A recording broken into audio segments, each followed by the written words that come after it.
Ya, shalom kekasih Tuhan. Jemaat GBI Keluarga Batasi Kota Bontang, serta jemaat rohani kami yang ada di Kota Jambi, serta kekasih-kekasih Tuhan dimanapun Anda berada. Special case hari ini saya berada di Los Angeles, dan sungguh satu kehormatan, satu privilege yang luar biasa yang saya terima dari Roh Kudus, sehingga saya di Los Angeles, United States, Amerika Serikat ini, saya bisa berada di tempat yang namanya Azusa Street, sebuah gelombang kebangkitan rohani Pantekosta kedua yang pernah terjadi pada tahun 1906, di mana William Joseph Seymour dipakai oleh Allah untuk membawa gelombang kebangkitan rohani dalam pergerakan Roh Kudus. Mereka berbahasa roh dengan luar biasa. Disinilah tempatnya. Kalau Anda melihat, ini ada plakat di sini. Nah, inilah plakat yang dibuat sebagai penghargaan pemerintah Amerika Serikat buat pergerakan Roh Kudus yang pernah terjadi. Ini plakat dipercaya oleh mereka bahwa pada 9 April tahun 1906 pada waktu itu, di atas plakat inilah dulu William Joseph Seymour mendirikan mimbarnya.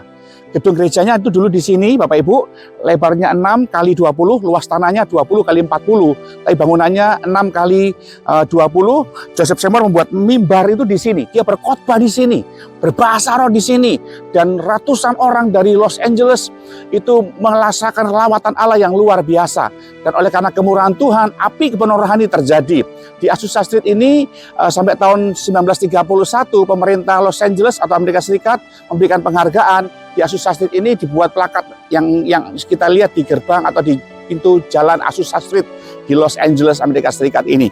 Dan saya bersyukur bisa berada di sini karena saya percaya waktu gelombang itu terjadi kurang lebih tahun 1906 dari Houston, Texas, William Joseph Seymour itu dipanggil melayani bersama dengan Reverend Julia Hudson. Mereka melayani di sini, dan pada waktu itu di Gereja Kekudusan, Joseph Seymour mengajarkan tentang Roh Kudus berbahasa roh. Dan waktu itu Reverend Julia menolak doktrin itu, dan akhirnya ditampung oleh Richard Asbury di sebuah rumah di dekat sini. Dan disitulah dengan 7 orang pada waktu itu William Joseph Seymour berbahasa roh, diurapi Tuhan luar biasa.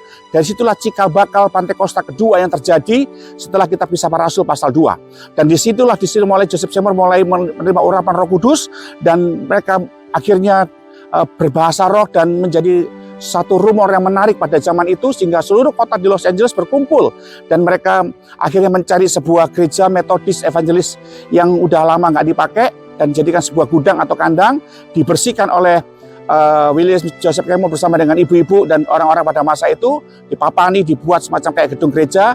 Dari gereja Metodis Evangelis yang nggak dipakai berubah jadi kandang, jadi gudang, dirubah lagi menjadi sebuah tempat ibadah yang luar biasa. Dari rumah Richard Asbury mereka pindah ke gudang itu, dan disinilah tempatnya kekasih Tuhan. Ya, disinilah tempat di mana kebangunan rohani itu terjadi. Alkitab berkata dalam Kisah Rasul 1 ayat 8, "You will receive the power when the Holy Spirit come upon you." Kamu akan terima kuasa kalau Roh Kudus turun ke atas kamu. Kerinduan Allah adalah hari ini supaya kita memiliki kuasa itu, dunamis, sesuatu pekerjaan yang dahsyat, yang bagikan bom yang meledak, di mana kalau Roh Kudus bergerak atas saudara, Anda melakukan hal-hal yang di luar kemampuan manusia yang bisa dilakukan oleh Allah. Dan hari ini Roh Allah diam dalam diri saudara lewat kuasa Roh Kudusnya, sehingga kita bisa menjadi pribadi yang disebut sebagai anak Allah yang memiliki kuasa. Kuasa untuk apa? Memberitakan Injil. Kuasa untuk menjadi pribadi, menjadi Injil terbuka, suratan terbuka untuk menangkan banyak jiwa. Di Azusa Street ini saya berdoa supaya saudara kekasih bisa melihat bahwa Tuhan belum berhenti bergerak dan belum berhenti bekerja. Dia ingin memperlengkapi saudara dengan Roh Kudus. Bergaul kariblah dengan Roh Kudus. Berbahasa lora, minta karunia Roh Kudus supaya dia bisa membaptis saudara dengan bahasa Roh Kudus, sehingga Anda bisa memiliki kemampuan berbahasa Roh Kudus. Sebab Alkitab berkata, kalau Anda berbahasa roh, Anda tidak berdoa kepada manusia dengan semata-mata, tapi Anda berdoa dengan Allah dengan bahasa yang Anda nggak mengerti. Hanya roh saudara dengan roh Allah yang mengerti. Dan itu dikatakan dalam bahasa Yunani oikodomeo, yang membangun diri sendiri, to reconstruct ourselves, ya, untuk membangun tubuh kita sehingga kita menjadi pribadi yang mengerti bahwa Roh Kudus waktu kita berbahasa roh dengan dia, bercakap-cakap dengan dia, sekalipun mungkin logika kita nggak mengerti, Anda memiliki kuasa untuk membangun diri Anda sendiri. Segala kegelisahan, segala kekhawatiran, segala kecemasan, bahkan segala ketidakberdayaan kita menjalani kehidupan ini, Anda bagikan rumah yang rusak.